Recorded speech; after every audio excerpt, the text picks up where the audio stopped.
तुमचा भाऊ फटाका घ्यायला गेला तुषार सोबत आणि इतका काही घाण किस्सा आमच्या सोबत होईल हे आम्हाला माहिती पण नव्हतं.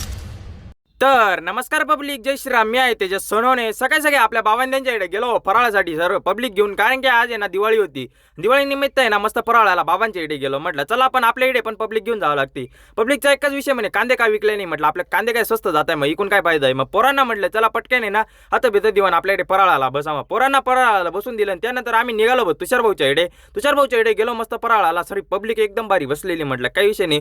विराळ करून तुमचा भाऊ बाहेर आला आणि पोरं म्हणे पहिले फोटो काढून दे. मग फोटो भेटत काढले आणि त्यानंतर आम्ही तिघे निघालो बडा नागपूरकडे. म्हटलं चला पहिले नागपूर फिरून या. नागपूर कशाला चाललं होतं माहिती का? एकच गोष्ट, फक्त फटाके घ्यायला. मग काय नागपूरला गेलो बोन, तिथे गेले ना पाहतो पूर्ण ट्रॉफिक जाम. म्हटलं आता दिवाळी निमित्त येस चालू आहे, म्हटलं काही विषय नाही. मग काय एक जागेवर गेलो भाऊ म्हणे पटाके तर बेकार मागे. म्हटलं नको मग काय लगेच सद्दामचे पटाके घ्यायला गेलो आम्ही डायरेक्ट एका दुसऱ्या दुकानावरती. एकदम रिजनेबल भावात आम्हाला होलसेल भावात पटाके पण भेटून गेले मस्तपैकी. ना आम्ही ना थोडीफार जास्त खरेदी करून घेतली. डायरेक्ट 27 फटाके बॉक्स घेऊन घेतले. बॉक्स घेतले आणि त्यानंतर आम्ही डायरेक्ट आलो रुबावरती. मस्तपैकी रुबावरती ना कपडे गेला आलो. काय भारी कपडे होते, एक नंबर भाऊ. त्यानंतर 2-3 ड्रेस बघितले भाऊ, पण आपल्याला त्यानं हा एक आवडला भाऊ. मग मस्तपैकी हा ट्राय केला. कसा वाटतो पब्लिक नक्कीच कमेंट करून सांगा.